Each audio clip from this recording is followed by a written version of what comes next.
তোমার দরকার নেই, তোমার টাকারও দরকার নেই, তোমার কাগজেরও দরকার নেই, তোমার বাড়ির দরকার নেই। মমতা ব্যানার্জির সরকার আগামী দিন বাংলার মানুষকে বাড়ি দেবে।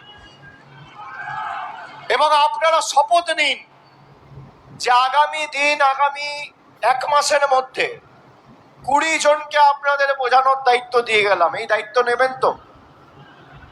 যে আমি চ্যালেঞ্জ দিয়েছি, এই চ্যালেঞ্জ গ্রহণ করতে পারছে না, সুকান্ত মজুমদার পারছে না, শুভেন্দু অধিকারী পারছে না, দিলীপ ঘোষ পারছে না, দেবশ্রী চৌধুরী পারছে না, বিজেপির যে কোনো সর্বভারতীয় নেতা, আরে নেতা ছেড়ে দিন, যদি কোনো কর্মী আসতে চায় আমি স্বাগত জানাই।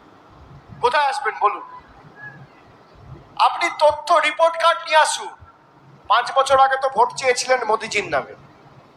যারা মোদিজির নামে ভোট চেয়েছিলেন, যে ভোটটা তো মোদিজিকে দিচ্ছেন,